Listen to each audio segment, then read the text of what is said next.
Aloha and congratulations! You've been accepted to UH Maui College.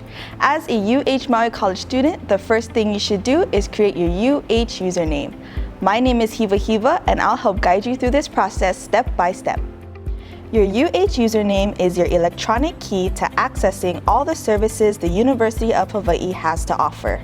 From registering for classes and checking your grades through Star GPS, to accessing your online classes via Laulima, or just accessing your UH email account. Your UH username will be an important tool throughout your academic journey here at UH Maui College.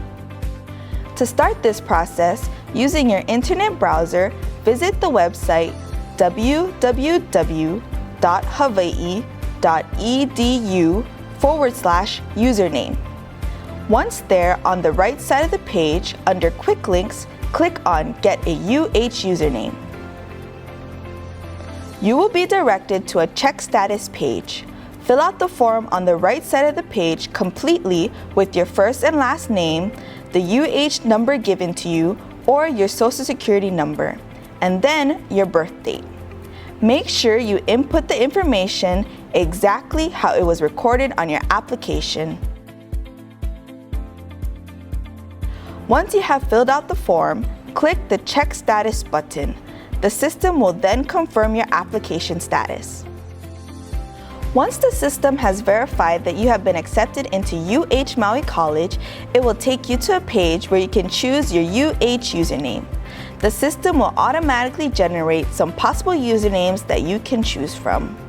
Or you will have the option to create a custom username.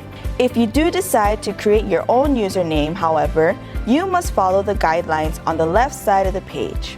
Basically, your username should be a combination of your first and last name. Another thing to consider is your username will also double as your UH email address, so be sure to pick a username that you can remember. When you have chosen your username, the next step is to accept and agree to system policies. You can do this by clicking on the check boxes. If you would like to read through the policies, click on the links and they will take you to each document for you to read through. In order to activate your username, you will need to select 2 security questions.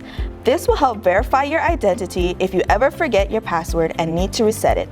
Scroll through the list of questions and pick the ones that you can easily remember the answers to. Once you have chosen a question, type the answer below it. Your final step will be to create a password. Using the requirements listed in red, create a password that is easy for you to remember but not so easy for others to guess. You want to make sure that it is a secure password that will keep your information safe. When you have figured out a password that will work, type it in the text box. You will see that as you type the password out, the requirements will change from red to green, notifying that you have fulfilled that specific requirement. If there are any requirements left in red, you must go back and try to figure out a way to include that requirement in your password. When 5 of the 6 requirements are green, confirming that you have created an acceptable password, type the password out again in the next text box just to confirm it and fulfill the last requirement. Before activating your username, double check your information. After confirming everything is correct, click on Activate UH Username. This should activate your UH username and take you to a page that notifies you of this status. We suggest printing this page and saving it in a safe place for future reference. You are now equipped to access all of the services the University of Hawaii has to offer. Good luck!